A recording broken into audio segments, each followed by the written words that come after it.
नमस्कार दोस्तों, मेरा नाम है विशाल। मैं रिसर्च एनालिस्ट हूँ स्टॉक बॉक्स टेक्नोलॉजीज में। एंड स्टॉक बॉक्स एक SEBI registered research and analysis firm है। यहाँ पे आपके लिए हम लोग बिजनेस स्टैंडर्ड का एनालिसिस वीडियो लेकर आए हैं। इस वीडियो में हम लोग बिजनेस न्यूज़पेपर्स को एनालाइज कर देते हैं। लोगों को बहुत ही सिंपल भाषा में समझा देते हैं कि बिजनेस न्यूज़पेपर्स में क्या बढ़िया आर्टिकल्स आए हैं और इसका क्या इम्पैक्ट है इन न्यूज़ का, इन इवेंट्स का आपकी लाइफ में। तो बिजनेस न्यूज़पेपर्स बहुत ही इंपॉर्टेंट है, स्पेशली स्टूडेंट्स के लिए और वो लोग जो निवेश करते हैं, निवेश करना चाहते हैं उनके लिए भी। यहाँ पे हम लोग डिस्कस करेंगे कॉज और इफेक्ट। सबसे पहले एडिटोरियल आर्टिकल से हम लोग शुरू कर रहे हैं। यहाँ पे एडिटोरियल आर्टिकल है प्राइवेट पार्टिसिपेशन के बारे में। प्राइवेट पार्टिसिपेशन बिजनेस न्यूज़पेपर में अगर ये वर्ड है, इसका मतलब बात हो रही है प्राइवेट मतलब सेक्टर की, प्राइवेट सेक्टर के पार्टिसिपेशन की बात हो रही है। और यहाँ नीचे लिखा है defence production should not be left to public sector. Yes, अभी कुछ दिन पहले ही डिफेंस सेक्टर से रिलेटेड हमने काफ़ी सारे न्यूज़ कवर किए हैं, समझाया है आप सबको। अगर आप हमारे पुराने वीडियोस देखेंगे, बहुत अच्छे अच्छे आर्टिकल्स हैं। तो यहाँ पे इस एडिटोरियल में लिखा है कि ओवर द पास्ट ईयर्स और सो indigenization has been a major aim of India's defense procurement. Indigenization इसका मतलब क्या है? लोकलाइजेशन। ठीक है, इसको आप, इसका सिनोनिम आप बोल सकते हैं कि आप लोकलाइज करना चाहते हैं। ठीक है, एंड इंडिजिनस प्रोडक्शन करना चाहते हैं गुड्स का, रिसर्च भी करना चाहते हैं, इंडिजिनसली प्रोड्यूस करना चाहते हैं नई डिफेंस इक्विपमेंट्स भी। तो डिफेंस प्रोक्योरमेंट पॉलिसी जो है इंडिया की, मतलब डिफेंस प्रोक्योरमेंट पॉलिसी में अब गोल क्या है, नया मेजर गोल क्या है कि लोकलाइजेशन हो। और गुड रीजंस है किसी भी देश के लिए कि वो सारे डिफेंस इक्विपमेंट्स लोकली प्रोड्यूस करे, इंक्लूडिंग इंडिया जो दुनिया के सबसे बड़े आर्म्स इंपोर्टर में से एक है। इंडिया सबसे बड़े डिफेंस इक्विपमेंट इंपोर्टर्स में से एक है, पूरी दुनिया में सबसे बड़ा बजट रखता है इंपोर्ट के लिए।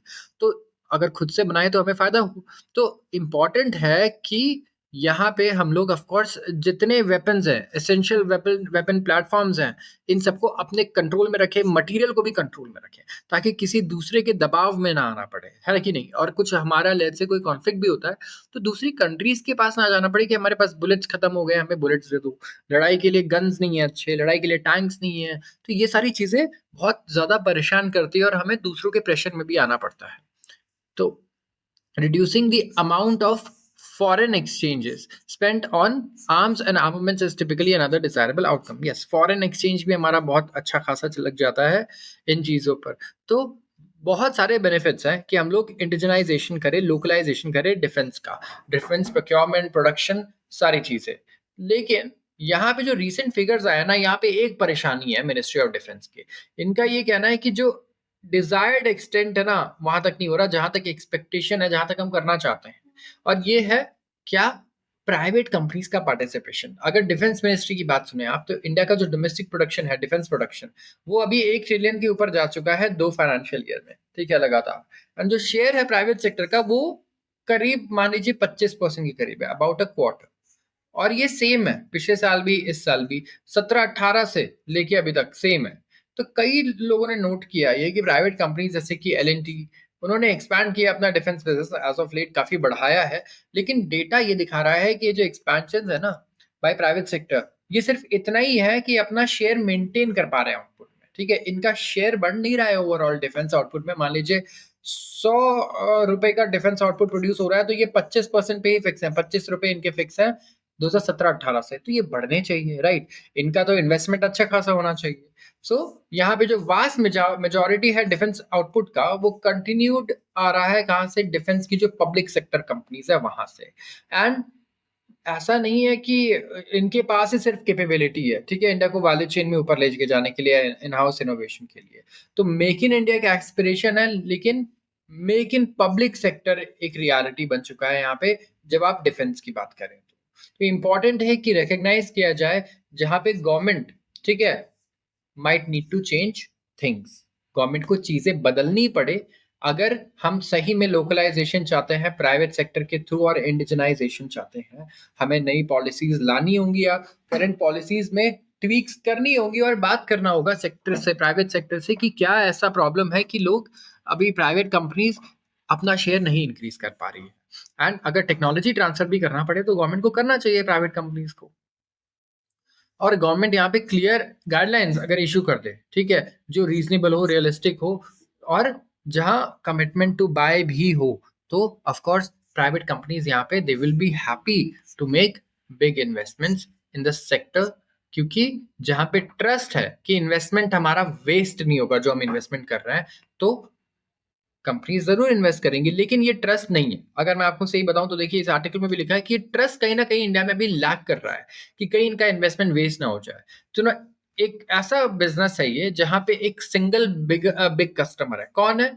आप जो भी डिफेंस इक्विपमेंट बनाइएगा ना, उसे इंडियन गवर्नमेंट खरीदेगी। तो सबसे बड़ी कस्टमर एक ही है। आप सिर्फ एक कस्टमर के लिए बना रहे हैं, क्योंकि आप पब्लिक को तो मिसाइल्स बेचेंगे नहीं, आप गवर्नमेंट को मिसाइल्स बेचेंगे। तो that customer has to go to extra mile.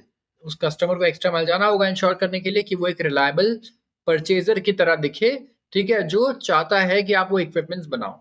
तो कुछ एस्पेक्ट्स हैं डिफेंस प्राइवेट सेक्टर के इंडिया में, उन्हें पॉइंट किया जाता है as a success. And of course increasing small और मीडियम एंटरप्राइजेस भी हैं, स्टार्टअप्स। डिफेंस सेक्टर में स्टार्टअप भी बढ़ रहे हैं इंडिया में, ऐसा नहीं है। तो लेकिन यहाँ पे हमें जरूरी है कि हम इस स्पीड से बढ़ा पाए इन्वेस्टमेंट को और प्रोडक्शन को, कि ये ग्रो भी करे। तो India will also need a little more relaxed about guidance. थोड़ा हमें गाइडेंस के बारे में भी रिलैक्स होना पड़ेगा, जो फॉरेन इन्वेस्टमेंट को गवर्न करती है सेक्टर में। यस, फॉरेन इन्वेस्टमेंट एक ऐसी चीज है जो यहाँ पे काफी अपॉर्चुनिटीज ला सकती है हमारे से।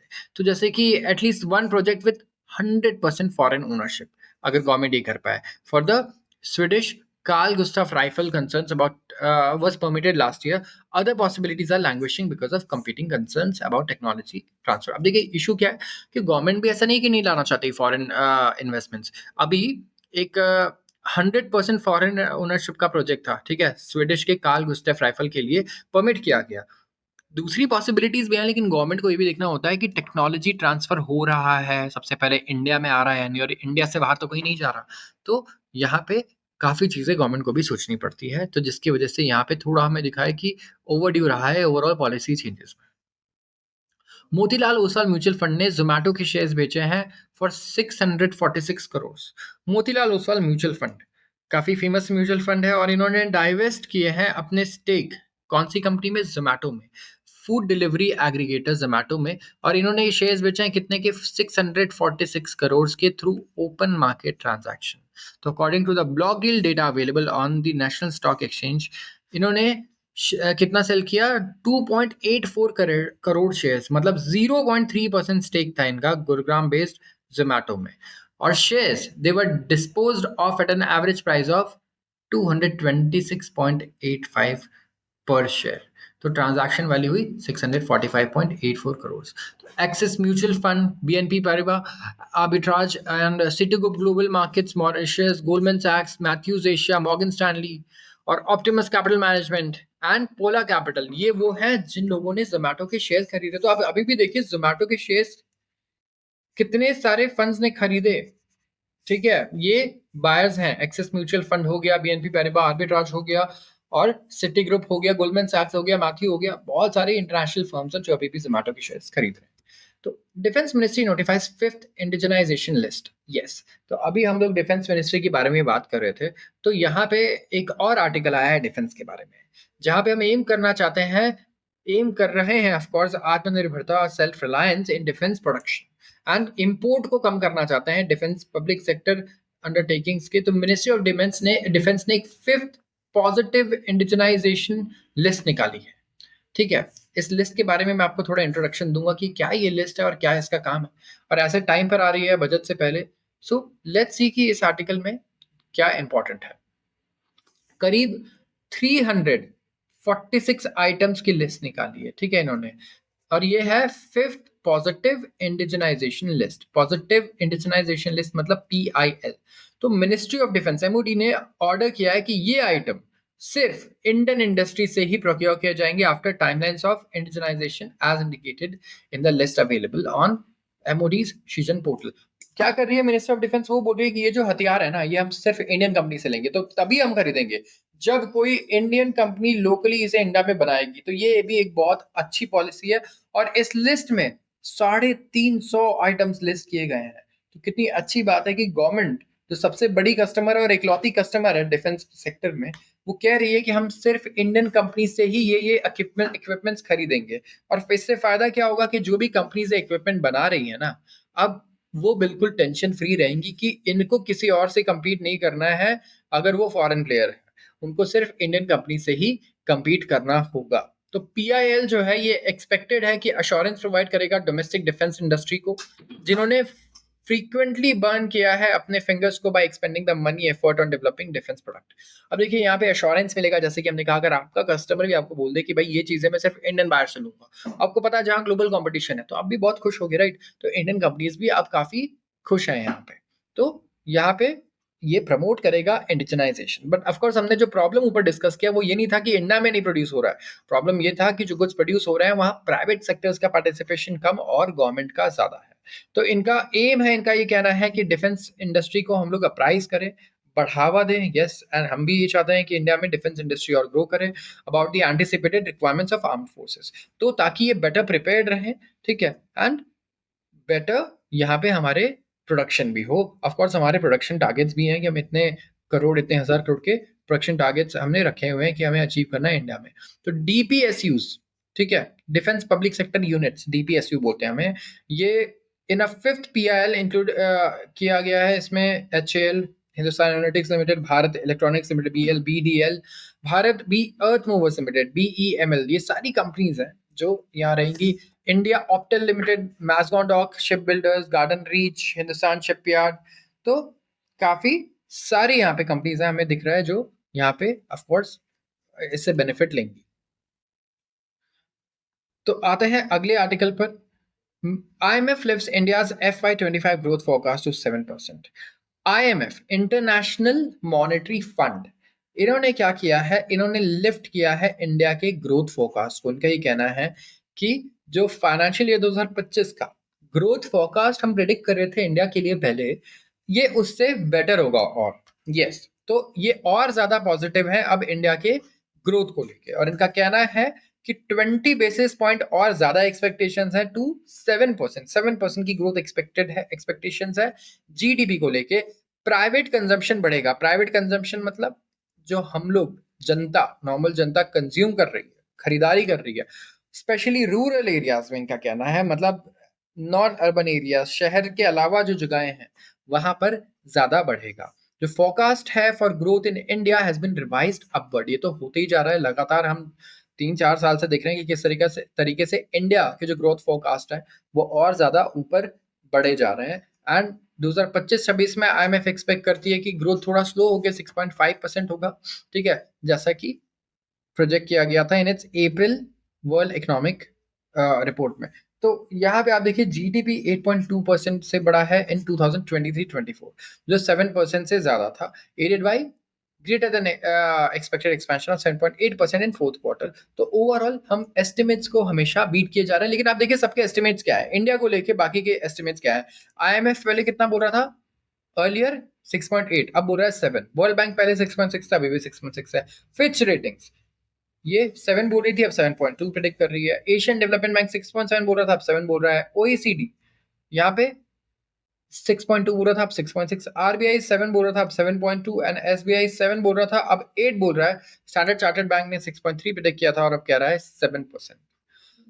बजट से पहले आते हैं कि रिटेल सेक्टर की क्या प्रॉब्लम्स हैं और क्या एक्सपेक्टेशंस है। देखिए सबसे बड़ा चैलेंज क्या है रिटेल सेक्टर में ना, कि सिर्फ 10% हाउस होल्ड हैं जिनके पास formally employed chief wage earner है। जहां पे जो सबसे ज्यादा जो पैसे कमाने वाला इंसान है घर का, चीफ वेज अर्नर, वो फॉर्मली एम्प्लॉयड है, मतलब फॉर्मल एम्प्लॉयमेंट है। बाकी 90% हाउस होल्ड में क्या है, informal employment. Muted consumer demand नहीं बढ़ रहा है, यस ये बात बिल्कुल सही है कि स्पेशली आप देखेंगे रूरल एरियाज में अभी तक हमें बहुत बढ़िया ग्रोथ देखने को नहीं मिली है कंज्यूमर डिमांड की। फ्यूल और फूड प्राइसेस ये तो परेशान करते ही रहते हैं, हमें नहीं, आरबीआई को, सबको परेशान कर रहे हैं। और फर्टिलाइजर प्राइसेस, अगर आप फर्टिलाइजर प्राइस की बात करें तो यहाँ पे हमें देखने को मिला है कि क्योंकि रूरल एरियाज में कंजप्शन कम है तो प्राइसेस भी कम हुए हैं, क्योंकि यूज भी फर्टिलाइजर्स का कम हुआ है। Weak interstate migration of labour, yes देखिए लेबर अगर इंटरस्टेट माइग्रेशन ना करे तो ये भी इंडस्ट्री को पसंद नहीं आता। And digital transformation needs to have a zero tolerance on consumer data breaches. तो डिजिटल ट्रांसफॉर्मेशन में जीरो टॉलरेंस होनी चाहिए कंज्यूमर डेटा ब्रीच में। इंडस्ट्री क्या कह रहा है कि सबसे पहले तो देखिए रूरल डिमांड के लिए ना कोई डायरेक्ट बेनिफिट होना चाहिए, direct benefit transfer to generate rural demand. Faster disbursement होना चाहिए, पीएलआई का, to increase job formalisation, production linked incentives की बात हो रही है यहाँ पे, ताकि जॉब फॉर्मल जॉब्स आए लोगों के पास, ना कि सिर्फ इनफॉर्मल, एंड इजी एक्सेस हो क्रेडिट का for MSMEs to build robust supply chains. Yes, MSME मतलब मीडियम एंड स्मॉल एंटरप्राइजेस की यहाँ बात हो रही है, ठीक है। तो ये जो स्मॉल और मीडियम एंटरप्राइजेस हैं, बिल्कुल माइक्रो एंटरप्राइजेस हैं, इनको जो क्रेडिट का एक्सेस है वो मिलना चाहिए, ताकि बढ़िया इनके पास सप्लाई चेन बिल्ड हो, और इंटर स्टेट माइग्रेशन काउंसिल बनाया जाए जहाँ पे फ्री मूवमेंट क्रिएट की जाए, इंश्योर किया जाए अक्रॉस स्टेट्स, और नोटिफाई किया जाए details of digital personal data protection act transparently. तो ये ओवरऑल अगर आप देखें तो डिमांड है रिटेल इंडस्ट्री की गवर्नमेंट से इस बजट में। तो लेट्स सी कि डिमांड आता है या नहीं आता है, और किस तरीके से गवर्नमेंट क्या क्या चेंजेस लाती है। तो आज के लिए बस इतना ही। अगर आपको वीडियो पसंद आई हो तो जरूर इसे लाइक करें, और चैनल को सब्सक्राइब करना बिल्कुल भी ना भूलें। आप सबका बहुत बहुत धन्यवाद।